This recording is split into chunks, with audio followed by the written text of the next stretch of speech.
Hello বন্ধুরা, আশা করি সকলে অনেক অনেক ভালো আছেন।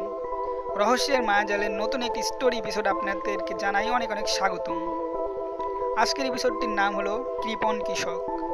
আমাদের আজকের এপিসোডটির সাথে বাস্তবের অনেক কিছু মিল পাওয়া যেতে পারে, সুতরাং আপনারা কেউ ভিডিওটি কেটে কেটে দেখবেন না, পুরো ভিডিওটি দেখবেন, অবশ্যই অনেক কিছু শিখতে পারবেন, গ্যারান্টি দিলাম। তো চলুন বন্ধুরা, আজকের ভিডিওটি শুরু করি। এক গ্রামে এক কৃপণ কৃষক বসবাস করত। তার ছিল অনেক ধন সম্পত্তি। তার ছিল একটি থলে ভর্তি সোনার টাকা এবং সোনার মুদ্রা। সেই সোনার মুদ্রা নিয়ে তার অনেক চিন্তা ছিল। সে সেগুলো কোথায় লুকাবে এই নিয়ে তার রাত্রে ঘুম হতো না। সে প্রতিদিন তার স্বর্ণের থলিতে স্বর্ণ মুদ্রাগুলো দেখত এবং একটি নির্দিষ্ট স্থানে লুকানোর চিন্তা করত। সে জঙ্গলের নিকটে এক কুয়ার পাশে সেই স্বর্ণ মুদ্রাগুলো লুকিয়ে রাখলো। স্বর্ণ মুদ্রাগুলো সে সেখানে লুকিয়ে তার বাড়িতে চলে যেত। তবুও তার রাতে ঘুম হতো না। যদিও সেগুলো চুরি হয়ে যায়, প্রতিদিন সে তার স্বর্ণ মুদ্রাগুলো একবার করে দেখতে যেত। সে সেগুলোকে ভালো মতো দেখত এবং যথাসময়ে আবার বাসায় ফিরে আসত।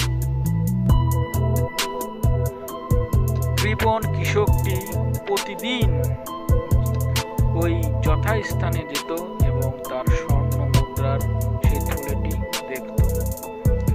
স্বর্ণ মুদ্রার থলেটিতে সে বারবার তার স্বর্ণ মুদ্রাগুলো বের করত এবং সেগুলোকে সুন্দরভাবে পরিষ্কার করত এবং আবার সেই কুয়ার নিকটে পুঁতে ধুয়ে চলে আসতো তার বাড়িতে। স্বর্ণ মুদ্রাগুলো না দেখলে কৃষকের কখনোই রাত্রে ঘুম হতো না, কারণ তার চিন্তা ছিল যে স্বর্ণ মুদ্রা যদি কেউ চুরি করে নিয়ে যায়, তাই সে প্রতিদিন তার স্বর্ণ মুদ্রা দেখতে যেত।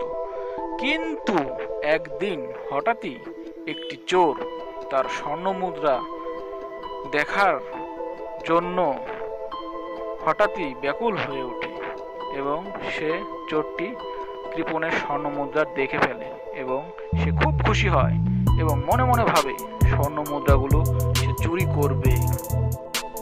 কৃপণটি তার স্বর্ণ মুদ্রা সুন্দরভাবে নেড়েচেড়ে দেখে এবং সেগুলোকে পরিষ্কার করে এবং চোর সেই স্বর্ণ মুদ্রাগুলো দেখে অত্যন্ত খুশি হয় এবং সে চুরি করার ধান্দা খোঁজে।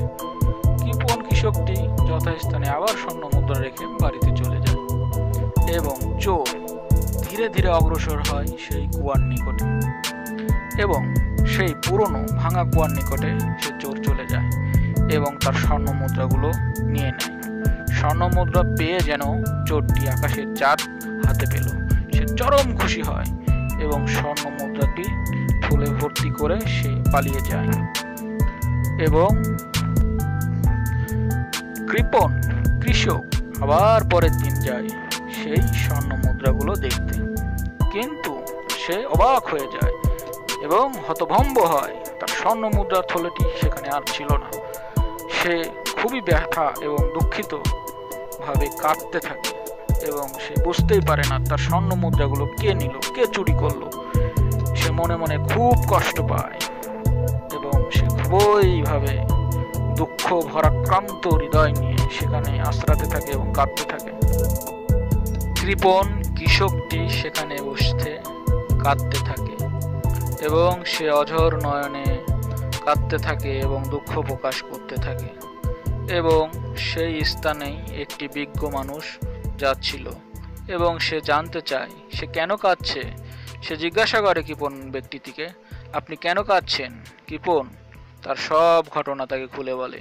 সে বলে যে সে এখানে তার স্বর্ণ মুদ্রাটি থিয়েছিল এবং প্রতিদিন সে সেগুলো দেখতে আসতো এবং সেই জ্ঞানী ব্যক্তিটি তাকে বলে, সে বলে যে আপনার সেই স্বর্ণ মুদ্রা কোনো কাজেই আসবে না এবং কোনো কাজে আসতো না, সেহেতু আপনি সেই স্বর্ণ মুদ্রার পরিবর্তে সেখানে কিছু পাথর রাখেন এবং প্রতিদিন সেগুলোকে দেখবেন, কারণ কৃপণ মানুষ তার সম্পদ কখনোই ভোগ করতে পারে না।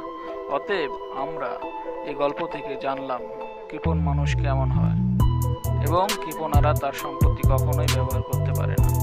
কৃপণেরা সম্পত্তি সবসময় তাদের সম্পত্তি ব্যবহৃত হয় না এবং পড়ে থাকে। কৃপণ মানুষরা কখনোই তাদের সম্পত্তি ভোগ করতে পারে না। তো বন্ধুরা, আমরা জানলাম কৃপণ কি এবং কৃপণের পরিণতি কি। সুতরাং অবশ্যই এর থেকে আপনাদের অনেক কিছু শেখার আছে। ভিডিওটি ভালো লাগলে অবশ্যই চ্যানেলটি সাবস্ক্রাইব করবেন এবং পাশে থাকা নোটিফিকেশন বেল আইকনটি অন করে দেবেন যাতে কোনো আপডেট মিস না হয়। ধন্যবাদ সকলকে।